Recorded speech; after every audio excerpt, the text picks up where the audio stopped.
আসসালামু আলাইকুম রহমতুল্লাহ। আমি রাকিবুল হাসান ইফতি পড়াশোনা করছি শহীদ তাজউদ্দিন আহমেদ মেডিকেল কলেজে। তো আজকে আমাদের টার্মিনোলজি সিরিজের পার্ট 17। তো আমরা গ্রোথ আর ডিফারেন্সিয়েশন এই দুইটা টার্ম শিখব। তো গ্রোথ বিষয়টা তো আমরা বুঝতেই পারতেছি যে একটা বডি, একটা যে কোনো একটা বডি, এটা যে আকারটা বড় হচ্ছে, শরীরের আকার আকার বাড়তেছে বা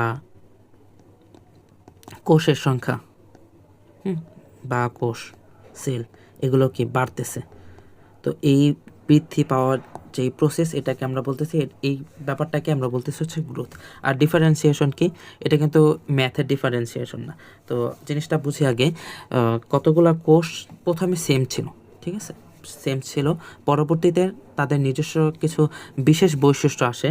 তো বৈশিষ্ট্য পেয়ে তারা নির্দিষ্ট একটা কাজ করে, মানে বৈশিষ্ট্যটা আসার পর তারা মানে সবগুলো মিলে, কতগুলো মিলে একটা সেম কাজ করে। তো এটা যেমন আমরা একটা উদাহরণ দিই, যে সবগুলো সেল প্রথমে কি ছিল, স্টেম সেল ছিল, তাই না, স্টেম সেল।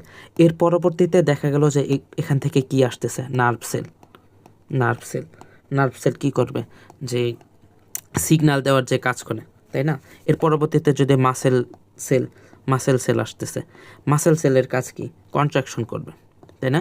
আচ্ছা, এরপরে ব্লাড সেল, ব্লাড সেল আসতেছে, ব্লাড সেল কী করবে, ব্লাড সেল হচ্ছে এই শরীরের বিভিন্ন জায়গায় অক্সিজেন সাপ্লাই করবে। তো মোট কথা যেটা বলতে নিছিলাম, যে প্রথমে কিন্তু সবগুলো কিন্তু সেমই ছিল, এই যে ধরি কথা এই যে স্টেম সেল ছিল।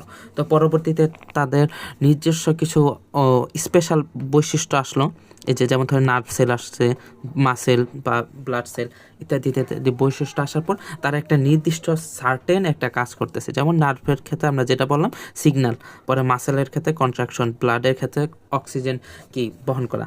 তো আশা করি আমরা বুঝতে পেরেছি। তো পরবর্তী ভিডিও আমরা নতুন কোন টপিক শিখবো। ততক্ষণ পর্যন্ত ভালো থাকুন, সুস্থ থাকুন। আসসালামু আলাইকুম।